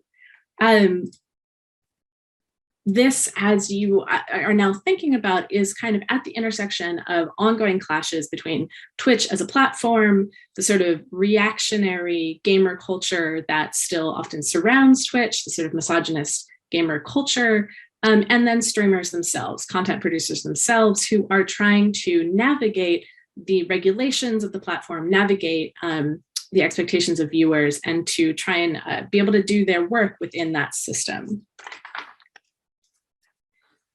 So long before we have this question of hot tub streamers as a kind of official genre, we have seen women's bodies being sexualized on Twitch, being regulated. We see that in certain instances where that intersects with other kinds of identity, with race, and we see, as well as others have mentioned, how women's bodies, when they are sexualized on Twitch, are often delegitimized. So this idea that Amanda and our collaborator Kat and I have written about, that women's bodies on Twitch are perceived as sexual, therefore they are perceived as not doing the right kind of work. They're perceived as taking too much attention, too many eyes, too much ad revenue, and they're doing it the wrong way, not by being great gamers, not by putting as much work into their streams, but by drawing attention to their bodies. And I'm not saying any of that is true, but that's the kind of logic behind this negativity that we see from viewers toward people they see as too sexual, right? So that's all part of that backdrop. And that kind of helps us understand how it is that once we get to this issue of hot tub streamers, we also see this panic that hot tub streamers are destroying Twitch. Right? It's a panic that comes up again and again on Twitch, that when women find ways for their bodies to be visible, then the response is this will destroy Twitch because it will overly associate it with sex. It will make Twitch seem too much like sex work, which, as a side note, live streaming and webcamming as a form of sex work are very similar. There's a reason why it's so hard to police the boundary between Twitch and webcamming at, somewhere like a site like OnlyFans, because those two things are nearly identical. So we can see this idea of destroying Twitch is that we're going to make it too sexual. Labor won't be legitimate anymore. That we'll be creating things and creating content and money in the wrong way. So when we think about it like that, we have a different set of things that people can and cannot make in hot tubs, right? Women who are hot tub streamers or seen as hot tub streamers, right, are not supposed to make content in hot tubs. That's deemed illegitimate. They're definitely not supposed to make money in hot tubs, that ties them too much to sex work. And what they can, oh, see, that says mistakes. That's not what it's supposed to, oh, shoot. What is the thing that's, oh, I know what it's supposed to say. Sorry, that's why I got messed up. So the one thing that streamers can make in hot tubs, though, is trouble. Right? So if we think about hot tub streamers as trying to work around certain regulations to wear appropriate attire by bringing kiddie pools into their bedrooms, they are pushing back on those rules, but they are also stirring up the trouble of this negative response from the Twitch community. So I want to contrast those two things with this third example. And this idea is that what we can make in hot tubs is meaning. All right, so this example does not come from computation, doesn't come from the history of tech or from games. It comes from queer theory. So there is this moment in Judith Butler's book, Bodies That Matter, which is a kind of really classic work of queer theory. There is this moment where Butler is talking about erigeri and talking about gendered embodiment, and then you go to a footnote, footnote 44. And as you flip to the back of the book to footnote 44, what it tells you is that Donna Haraway, in a hot tub in Santa Cruz, having read an earlier draft of this piece by Butler, challenged Butler to think about the relationship between erigeri and Plato and Western representation in new ways. Okay, what's notable in that footnote, in addition to erigeri and Plato and all those things, is the hot tub. Right? So this is a footnote that basically tells us that Judith Butler and Donna Haraway, two huge figures in feminist and queer theory, were at some point sitting in a hot tub together, debating the theories that have become so important in this book. This has become kind of infamous. It's like the stuff of whispers between grad students. Like, did you find the footnote where Donna Haraway and Judith Butler are in a hot tub together?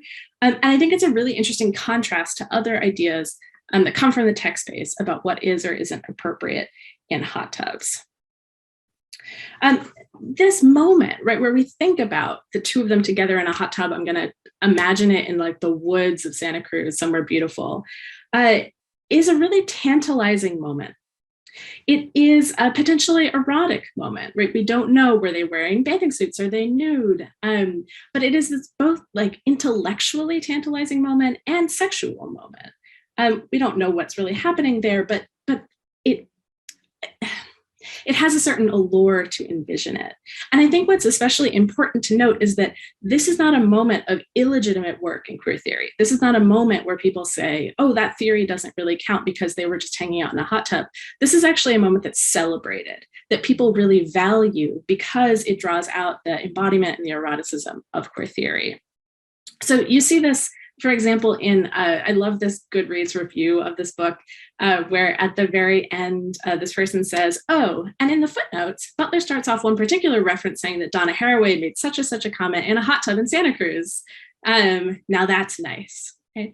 And it kind of embodies the way that this moment is embraced and actually celebrated within queer theory. So what is happening in this moment with Donna Haraway and Judith Butler in a hot tub? What we see is something different that can be made. And what can be made here is meaning, right? Is thinking, is intellectual inquiry, is theory, specifically queer meaning, right? And meaning made in a queer way. This is a moment that doesn't try to desexualize the hot tub. It's not, theory is so conceptual that this isn't even erotic. This is actually a moment that kind of embraces that sexual aura of the hot tub. It says, what queer meaning can be made through intimacy, through the erotic relationship between bodies. So it shows us that something important can be made here in the hot tub. So when we compare these things, this is the overall picture that we get. Right? Again, the place where tech meets water is this kind of erotically charged zone. We see that dominant tech and gamer culture has a kind of opposite perspective on what happens in water, right? That water is an illegitimate and an unacceptable place to make things. But in queerness, we see the opposite. And what's useful about that is that the queer perspectives show us that there is an alternative to the tech perspectives. The tech perspectives might seem, what we would call commonsensical, that putting on a bikini and getting in a hot tub means that you are not being professional, you're not being serious. But the queer example shows us that we can think about that differently. And in fact, we can imagine something like doing tech work from water as a kind of queer act or a radical act or an intimate act. So that leaves us with these things. Okay? Number one, I recommend bringing bathing suits to academic conferences. I have been to more than one queer conference where hanging out in a pool has been the most generative space for intellectual thinking. celebrate hot tub streamers or whoever it is that comes next, right? And I think that's implicit in a lot of what we've been saying, that we should not dismiss this kind of work. Instead, we should actually value the kind of creativity, working within systems that we see here.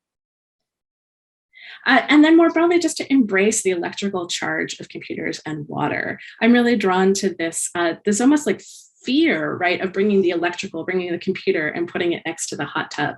But I think instead of turning from this electrical charge, turning from this tension, if we turn towards it, there are many new things we can see. So that's me. Thanks so much. And I'm looking forward to our Q&A.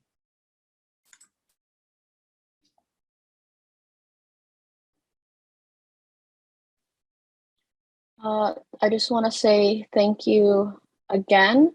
That was absolutely amazing. I want to thank Christine again for bringing everyone together. This was absolutely an amazing panel.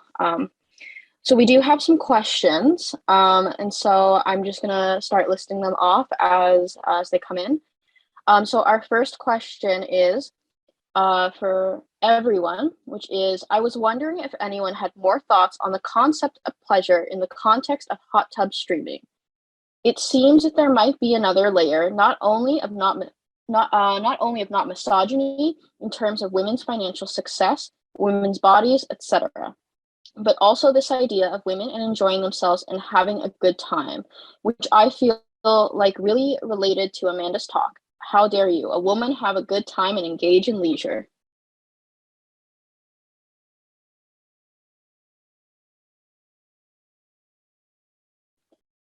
I don't know who wants to take this question, but feel free to jump in. So yeah, I mean, anonymous attendee, I think you're absolutely right. So part of my dissertation research is thinking about how women. So like I liked the word mistake that Bo used. Similarly, I guess maybe in my dissertation I talk about failure and how a lot of like the work that women do, both socially but also like as far as like playing games, it's often constituted as a failure to like do it right. So like I mean, a lot of the critique of I think women in live streaming is they're not playing games right. Yeah. So yeah, there absolutely is like a valence where like having a good time in a particular way is sort of like forbidden. And actually, I'll call back again to Bo and Bo's. There's a chapter in one of Bo's books. Bo, help me out. About like the idea of like not having fun. It can be very like queer. And I would argue that like for a lot of people who are marginalized in streaming and games, like you do have to find like your own way of having fun, because oftentimes your position is not doing it in the socially acceptable right way, right? I mean, that was a bit of a ramble, but yeah.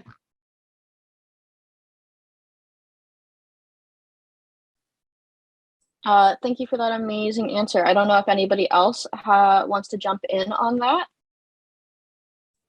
Yeah, I can. I guess in thinking about the like relationship between pleasure and the hot tub, I'm kind of interested in how like pleasure, at least in some of these contexts, like might not exactly be the right word because it's always and perhaps primarily erotic labor, right? It's, I think part of what becomes threatening about these situations is that the people who are participating in the sexualized scene are the ones who are also financially benefiting from it, sort of. I mean, ultimately, like in hot tub streaming, Twitch is the one that's profiting off of it or building their platform, whether or not they're actually literally getting money from those streams. But I think that to me at least, especially in the like image, the second outtake image from the soft porn adventure photo shoot, it's like it's labor to be perceived as sexy in these situations, and I wonder, yeah, how much fun played into it, at least for Roberta Williams and her fellow pruny ladies in that pool.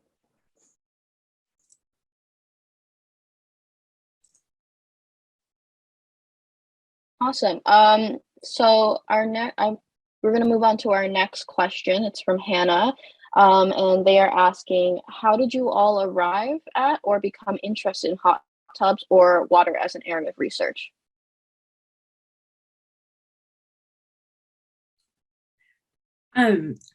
I think in some ways I would say kind of together and also kind of Christine.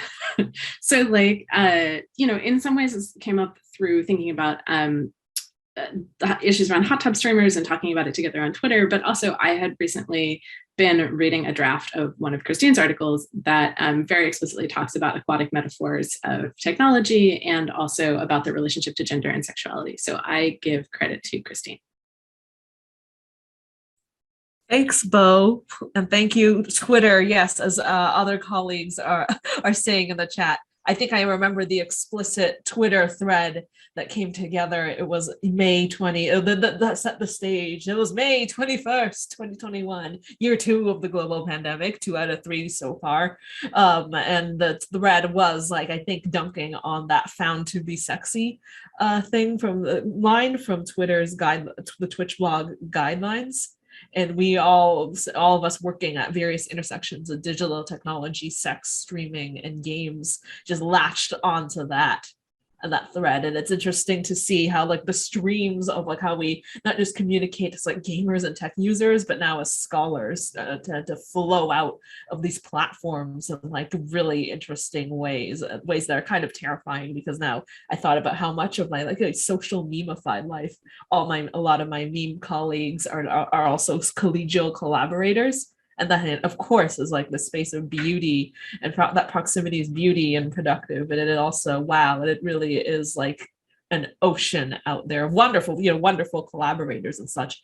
But maybe this loops back to, I was still trying to think through the anonymous attendees' excellent question on pleasure too, and what Ariana said about, is pleasure the word we're arriving at this? Because for all these great perspectives that we're bringing to see the jouissance of like hot tub streaming, this is like aggregate, like this is also a story of how the bathroom, the plumbing infrastructures of independent creators all over the world are now being aggregated as sites of like commodification for Twitch, like as the pandemic normalized, like streaming from the bedroom and having Zoom supervisor meetings where you're angling the webcam just the right way to obscure all the children's toys and unmade laundry, and where you're having this committee meeting in your bedroom. Are we, to what extent do I always wonder, these discourses of pleasure and eros in the hot tub sometimes it'll lead, like, is year 4 of the pandemic, knock on wood, going to be the ascent of Zoom meetings in the like bathroom, or the faculty as we enter hybrid spaces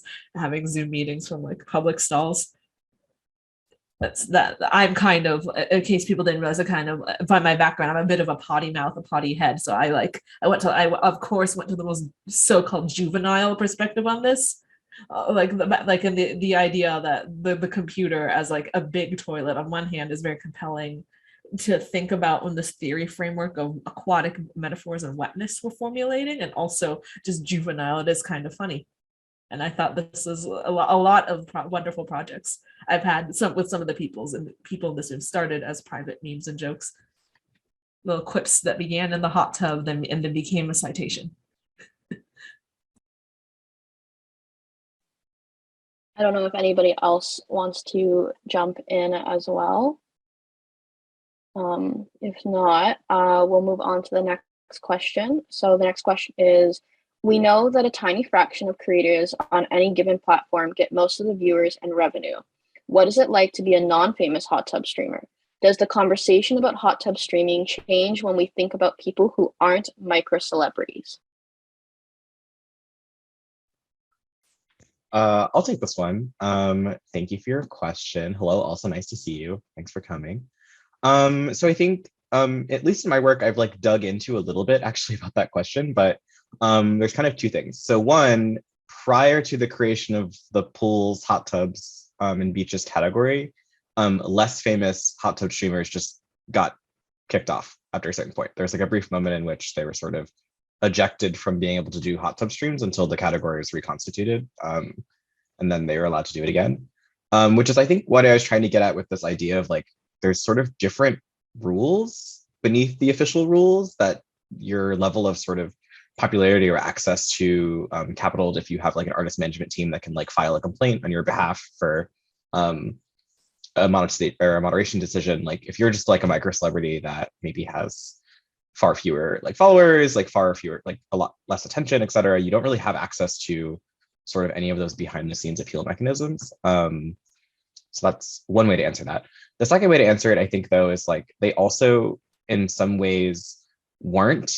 They either were like kicked off, or they were like, oh, we don't really have enough attention and the advertisers or Twitch doesn't really care because we don't get enough views to really be caught in sort of the dragnet of like being removed / demonetized. So there's like an interesting position, I think, that micro celebrities find themselves in, where they either aren't visible enough to be kicked off, or if they hit a threshold of visibility but don't have like sort of the capital or access to like appeal those decisions, they're also sort of caught in a different bind.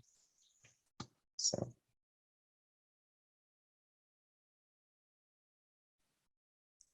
Yeah, that dynamic of like being caught or like eking by is interestingly something that seems to be taken up in video game adaptations or video game sims of hot tub streaming.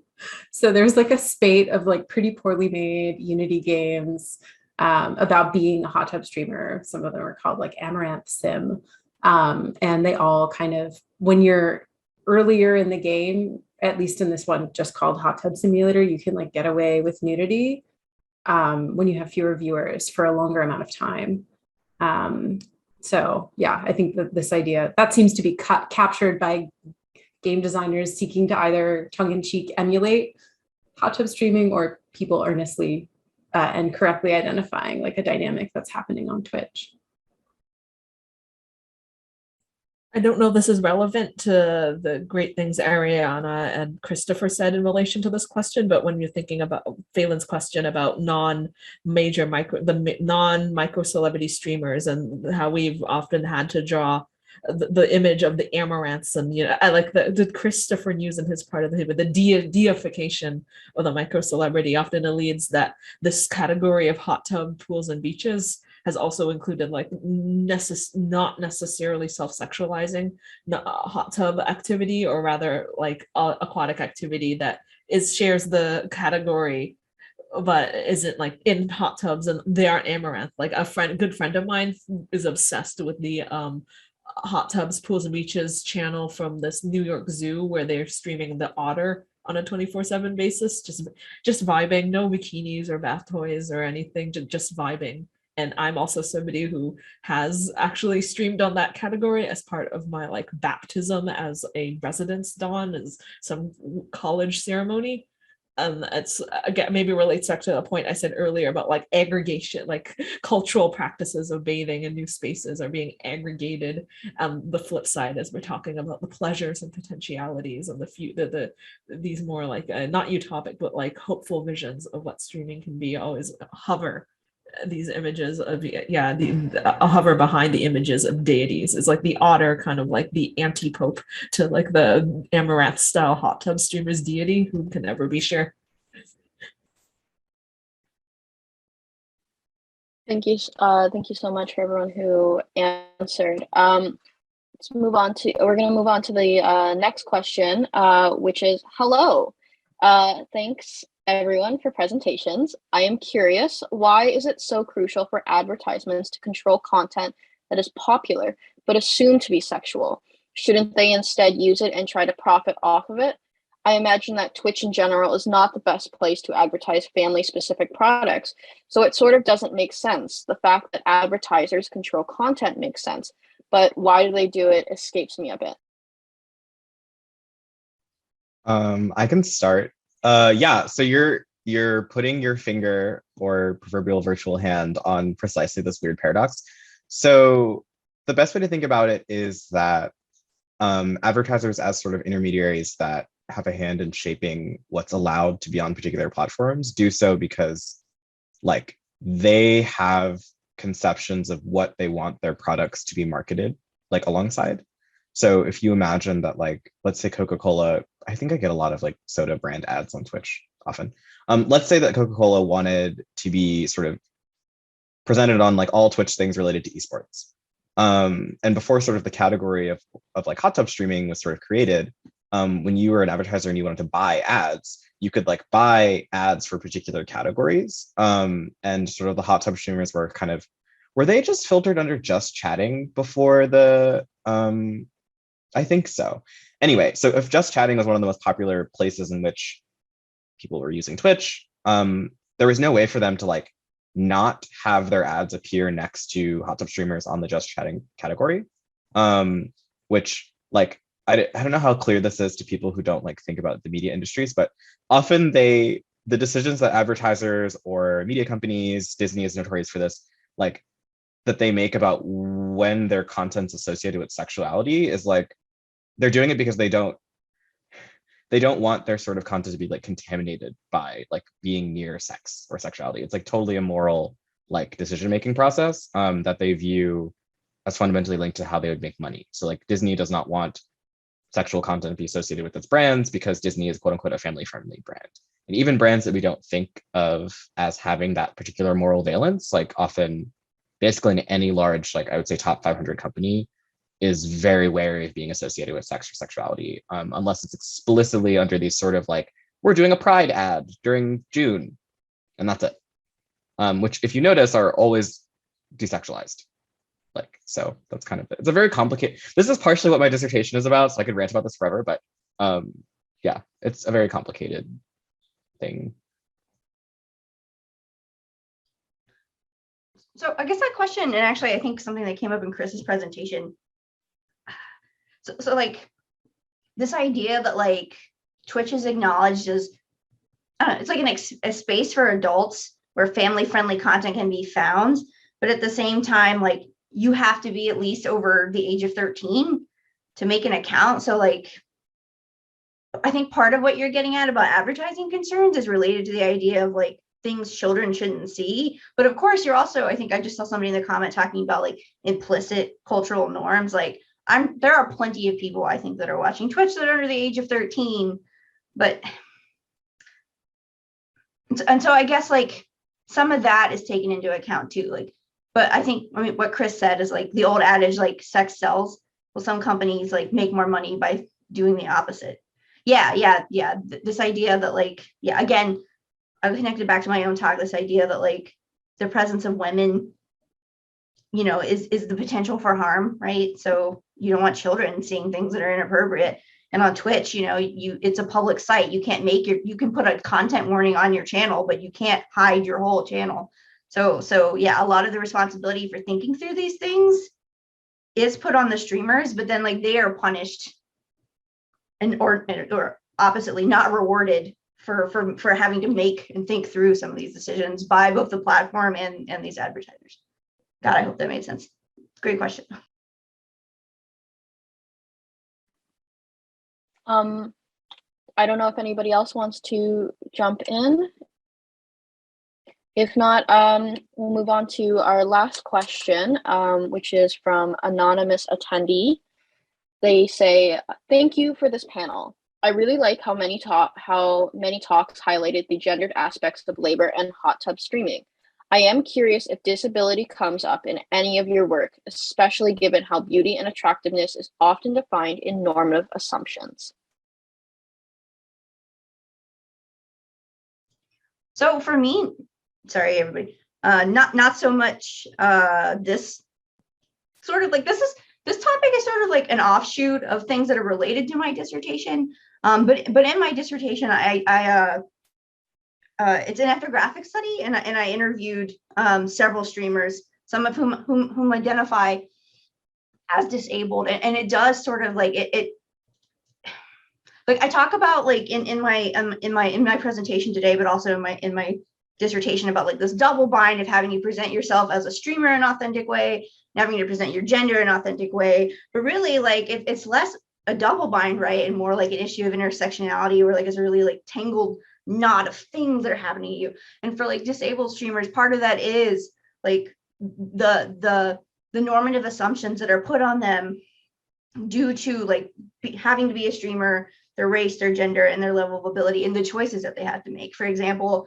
one of the streamers that I spoke to was actually one of the, I think, earliest adopters of like sort of like the VR like avatar on Twitch, because she didn't want to present her own body. So she like made an avatar so that she could be visual, but also, you know, because the platform absolutely rewards people for being visible as it simultaneously punishes people for being visible.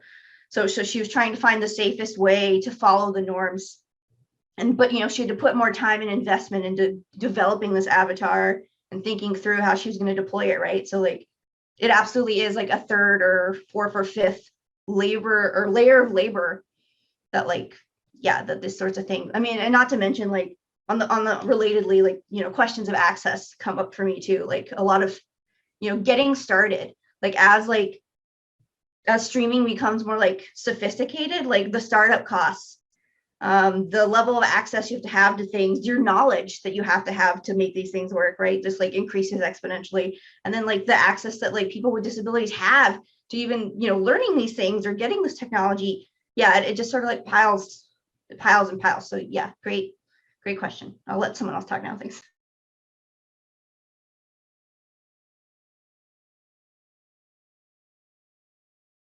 Yeah, everything Amanda said, and I just want to add because I was reminded of the work that Jamie Woodcock and Mark Johnson have done in their interviews with streamers. They have an article specifically about like disability on Twitch, and it's interesting to put everything Amanda said in the context that despite that all these punishing like regulations and this type of extra labor that is demanded of disabled people in this platform, it is still, thanks for the like Amanda in the chat, and a viable and attractive, this type of work on Twitch is still more attractive to many disabled creators when you compare that to the inaccessible and ableist structure of the so-called formal economy that awaits them outside of it. So I think that to return to like this framework of wetness and aquatics, like we're looking for is like the river. It's interesting to view the ocean, the oceans of Twitch and hot tub streaming opened up here as both like a lake, as not as an ocean, but rather as like a wild metaphor here, as far as a lake that feeds in from and is informed by the broader, often ableist, sexist, homophobic, racist economy. And as we're talking about all these patterns in streaming, we see in that, I mean, that we're focusing on like hot tub streaming, all these types of patterns about how the body and market structures and content moderation are structured on this platform are inherently tied to like the behemoth like that waits a lot of these creators like outside. I just wanted to cite Johnson and Woodcock's work there.